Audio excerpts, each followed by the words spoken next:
Tinawagan ko na sila, tita. Dito talaga sila makakapunta eh. Pupunta sila ng Samar. Sayang naman. Sigurado matutuwa si Andoy kung nandito sana sila. That's right. Kaya we have to make it extra special para sa kanya. The menu's ready. Lahat na nasa menu, favorite ni Andoy. Hinanda ko na din yung chocolate cake dahil sabi niyo, chocolate cake ang paborito niya. So, ready na. Yung t-shirt, ready na. Para sa inyo, 450. Kuya! Swerte naman ni Andoy sa inyo. Talagang nag-e-effort kayo sa surprise niyo sa kanya, no? Of course, we like Andoy. Ano ba nangyari kay Andoy, ha? Hindi naman po mahilig magkwento yun eh. Kaya ang sasabihin ko sa'yo ngayon, mag-iingat ka dun sa Andoy na yun. Ako wala akong tiwala dyan kahit kailan, ha? Yung mga tipo nun na tahimik, naku, nasa loob ang kulo nun. Kapatid, kung ako sa'yo, kayuhan ka na lang. Boy! Dinig na dinig dito eh. Pero ito iniisip ko si Andoy, malapit na yung birthday pa man din niya, ano? Nga. Ano kaya nangyari dun? Nag-aalala ako kay Andoy. Ngayon lang siya naging ganyan. Baka meron siyang problema na hindi niya masabi sa atin. I think affected pa rin siya because Billy friendzoned him, di ba? Pero pumayag siya makipagkaibigan mo na kay Billy. Yeah, but you know Andoy, right? He would give anything to Billy. Kahit masaktan siya. Mabuti na lang si Yumi ang nakuhuli sa'yo. Kung ibang tao yun, malamang dinerecho ka doon sa kulungan. At papupuntay mo pang beauty ko doon sa presinto.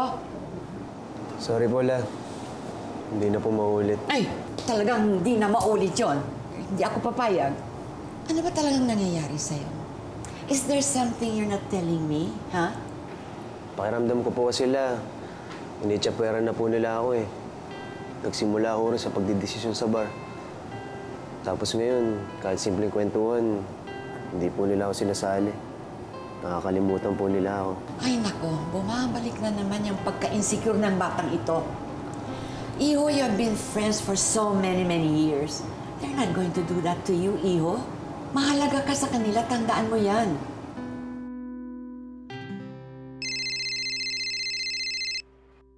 Oh, Andoy, bakit? Hello, Billy. Pasensya ka na sa nangyari kanina. Okay na yun. Basta huwag mo na lang uulitin, ha? Oo, promise. Una at uling beses ko nang gagawin yun. Sabi mo yan, ha? Pag lang sinaway mo yung pangako mo, lagot ka sa akin. Oo, Pex man. Hindi ko na ulitin yun. Very good. Billy. Birthday ko pala ngayong weekend. Oo, nabanggit nga nila sa akin. Advance. Salamat. Libre ka ba nun? Gusto sana kitang yayaing maghapunan eh. Pero huwag kang mag-alala. Hindi date yun.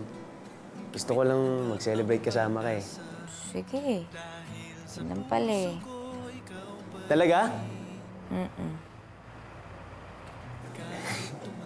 Sige. Salamat. It seems like Andoy doesn't really care about us or about the bar.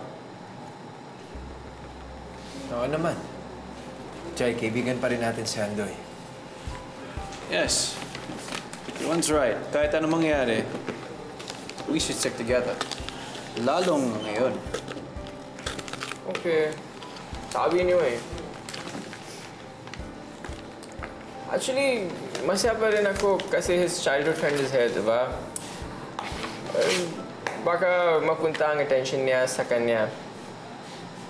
Kapag nangyari yun, one less competition for me, diba?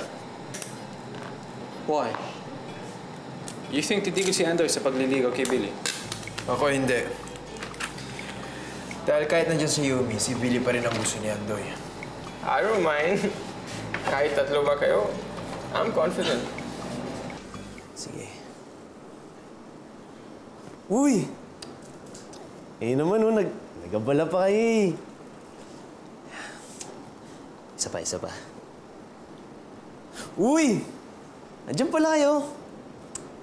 Salamat, ha.